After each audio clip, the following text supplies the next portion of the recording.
Movie का main character एक young couple होता है जिसमें लड़के का नाम मैट और लड़की का नाम केट होता है। ये लोग एक छोटी सी सिटी में एक घर ले लेते हैं। मैट जो कि एक आर्टिस्ट होता है जबकि केट एक ट्रांसलेटर होती है, लेकिन वो दोनों इस जॉब को स्किप कर चुके थे और यहाँ पर उन्होंने कुछ न्यू करना। जिस घर में वो लोग शिफ्ट होते हैं उसके आसपास तो कुछ नहीं होता, लेकिन वो घर बहुत बड़ा खूबसूरत होता है। घर को एक्सप्लोर करते हुए मैट को एक अजीबोगरीब किस्म का रूम मिलता है और उस रूम के लॉक की चाबी भी उन्हें सामान में मिल जाती है। और जैसे ही वो दोनों उस रूम को ओपन करने जाते हैं, घर की सारी लाइट्स खुद ब खुद ब्लिंक होना शुरू हो जाती है और इसके साथ ही लाइट्स ऑफ हो जाती है। अगले दिन ये लोग इलेक्ट्रिशियन को बुलाते हैं और उसे बेसमेंट में लेकर जाते हैं। और जब मैट बेसमेंट में जाता है तब वो काफी शॉक्ड हो जाता है क्योंकि बेसमेंट वायर से भरा हुआ और यहाँ तक कि कोई भी कॉर्नर ऐसा नहीं था जहाँ पर वायर्स ना हो। और घर के नीचे बिल्कुल सेंटर में एक व्हील होता है जिसमें कुछ लाइट्स जल रही हो। घर की सारी लाइट्स तो ऑफ होती हैं लेकिन वो लाइट्स जल रही होती है। इलेक्ट्रिशियन को ये सारा सेटअप काफी अजीब लगता है और इसीलिए वो उनकी कोई भी हेल्प नहीं कर पाता। लेकिन जाते जाते वो मैट को कहता है कि मैं हैरान हूँ कि आपने ये घर खरीदा क्योंकि बहुत टाइम से ये खाली पड़ा हुआ। और एक अजीब बात वो बताता है कि अब से पहले जो लोग यहाँ पर रहते थे उनका यहाँ पर मर्डर भी हुआ। ये सुनते ही मैट काफी डर जाता है और वो सोच में पड़ जाता है कि हम एक ऐसे घर में रह रहे हैं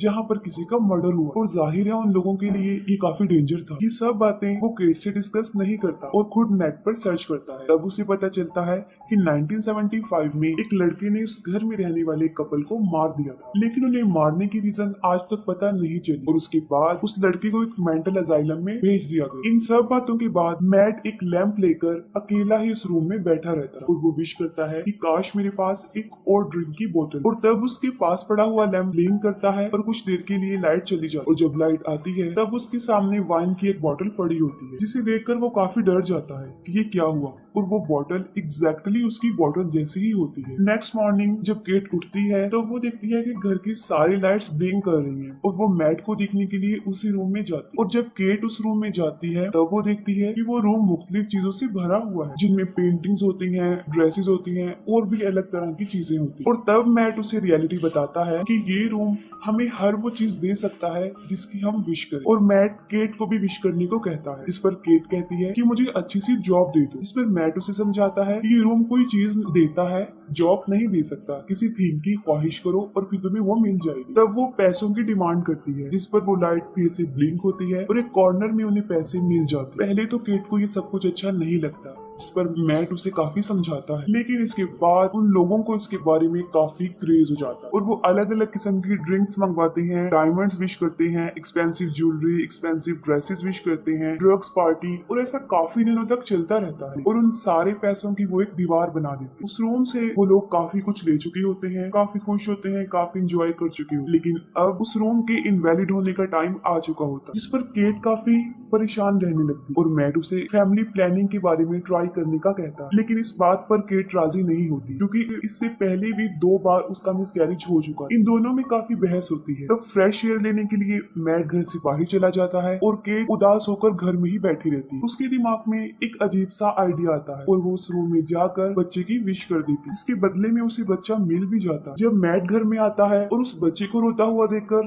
काफी हैरान हो जाता है और केट पर शाउट करता है कि हमने सिर्फ चीजों को विश करना था, किसी इंसान को नहीं। ये तुमने क्या किया और इसका अंजाम क्या हो सकता है। वो दोनों इमोशनली काफी वीक हो चुके थे और बच्चे को दोबारा गायब भी नहीं कर सकते। मैट इस घर में होने वाले मर्डर की आर्टिकल इंटरनेट पर देता है। तब उसे पता चलता है कि किलर का नाम जॉन डो था और इसी रूम के कहने पर ही उसने उन्हें मारा था और उस किलर से मिलने मेंटल असाइलम में जाता है। मैट जब वहाँ पर पहुँचता है तब जोंडो को पता चलता है कि ये लोग उसी घर में रह रहे हैं, जिस पर वो कहता है कि जितना जल्दी पॉसिबल हो सके उस घर को छोड़कर चले जाओ। घर वापस जाते हुए मैट अपनी गाड़ी में पेट्रोल फिल करवाता है और जब वो अपनी पॉकेट में हाथ डालता है तब वो देखता है कि वहाँ पर पैसे नहीं है बल्कि मिट्टी है। और यहाँ पर उस रूम के बारे में एक बड़ा सीक्रेट पता चलता है और वो ये है कि उस रूम से विश की गई चीज अगर उस घर से बाहर जाएगी तो वो डिस्ट्रॉय हो जाएगी। वो भागकर घर वापस आता है और फिर से पूरे घर को एक्सप्लोर करता है। उस वजह को जानने की कोशिश करता है कि ऐसा क्यों होता है, आखिर इसके पीछे लॉजिक क्या है। लेकिन उसे वायर्स के अलावा वहाँ पर कुछ नहीं मिलता और यही नहीं, उस बेसमेंट के अलावा पूरे ही घर में वायर्स होती है। वो बच्चा काफी रो रहा होता है जिस पर केट उसे बाहर लेकर जाती। मैट उसे मना करता है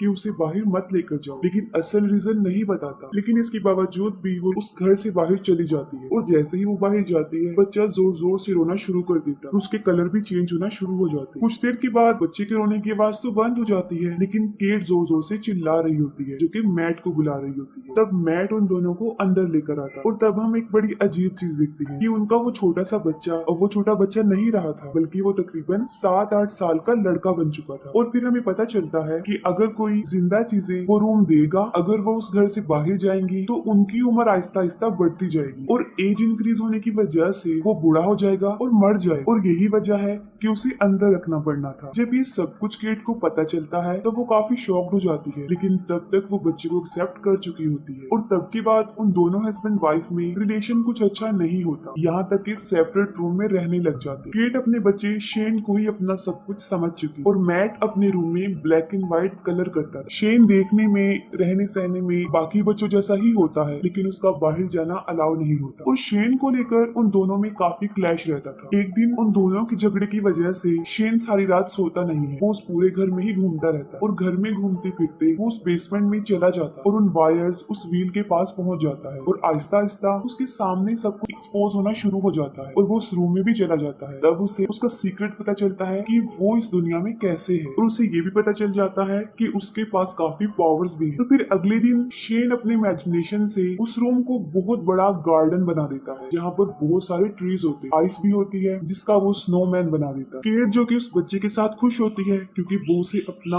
बच्चा समझकर उसे पाल रही होती है, लेकिन मैट इन सब से खुश नहीं होता और उसे रियलाइज होता है कि उस बच्चे के पास काफी पावर्स जिसका इस्तेमाल करके वो कुछ भी कर सकता है। और यही नहीं, वो बच्चा उनके लिए किसी खतरे से कम नहीं था। इसी दौरान मैट के पास मेंटल अजाइलम से जॉन डो का फोन आता है और वो अपनी रियलिटी बताता है कि उसने क्यों उस कपल को कत्ल किया। वो कहता है कि मैंने उस कपल को इसलिए मारा था क्योंकि उन लोगों ने उस रूम से एक बच्चा विश किया और वो बच्चा कोई और नहीं बल्कि जॉन डो ही होता। और अब जबकि वो बड़ा हो चुका था, उसे बाहर भी जाना था, चीजों को एक्सप्लोर भी करना था और एक नॉर्मल इंसान की तरह जिंदगी गुजारनी थी, लेकिन उसके लिए काफी रेस्ट्रिक्शन। तब रूम उसे कहता है कि तुम्हें बाहर जाने के लिए उसी को मारना पड़ेगा जो तुम्हें इस दुनिया में लेकर आया, और यही वजह है कि वो विश करने वाली औरत को ही मार देता और इसके साथ साथ उसके हस्बैंड को भी मार देता और इसी वजह से वो जेल में भी चला जाता। ये सारी कन्वर्सेशन केट दूसरे फोन से सुन लेती है और गुस्से में गाड़ी लेकर घर से चली जाती है कि उसने कितनी बड़ी गलती कर। लेट नाइट वो घर ही नहीं आती और ड्राइव करती रहती है और घर पर शेन अपनी मदर के लिए पूछ रहा होता है, इस पर मैट को काफी गुस्सा आता है। तब मैट उसे रियलिटी बता देता है कि तुम्हें हमने उस रूम से विश किया था और अगर तुम इस घर से बाहर जाओगे तो 5 मिनट में तुम बड़े होगे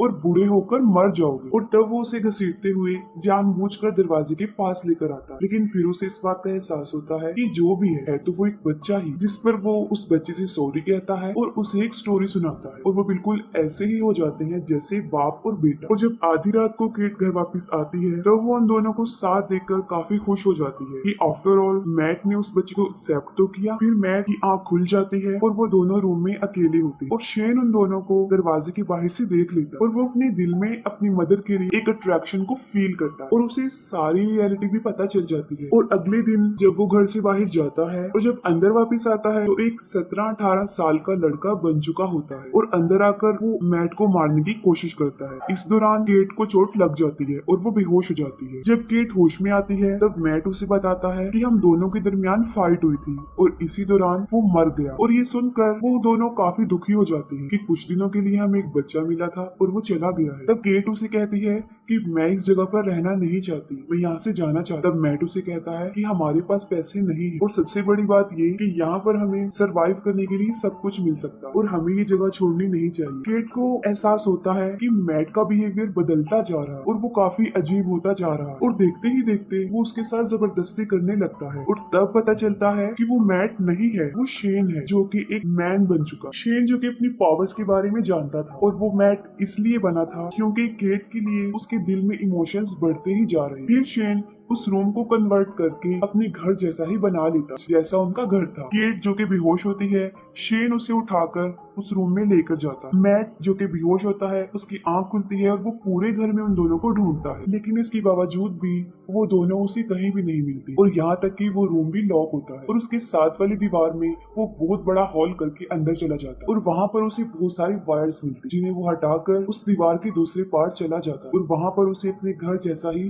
सारा एनवायरनमेंट नजर आता है और तब मैट समझ जाता है कि सारा किया धरा शेन का है और तब गेट के सामने दो दो मैट आ जाते हैं जिस पर वो काफी कंफ्यूज हो जाती है और यहाँ पर वो शेन को बुलाती है जिस पर वो रिस्पॉन्स करता है। तब उसे पता चल जाता है कि असली मैट कौन है और शेन कौन है और केट मैट को लेकर वहाँ से भागने लगती है, लेकिन वो सब कुछ शेन की पावर से हो रहा था। वो पूरे घर का सेटअप चेंज करना शुरू कर देता है और उन्हें भागने का कोई रास्ता ही नहीं मिला। जो असली मैट था वो तो घर से बाहर भाग रहे हैं, जिस पर शेन भी उनका पीछा करता है, लेकिन तब तक वो लोग उस दीवार को पार करके असली घर में आ जाते हैं और उनके पीछे पीछे शेन भी असली घर में आ जाता है और तभी मैट उसे खींचकर घर के बाहर लाता है और तभी केट दरवाजा बंद कर देती है। काफी देर बाहर रहने की वजह से उसकी उम्र बढ़ती जाती है और वो एक ओल्ड मैन बन के वहीं पर मर जाता है। इन सब के बाद केट काफी डिस्टर्ब रहती है और फिर वो उस घर को छोड़ देती है और इसके साथ ही मूवी एंड हो जाती है।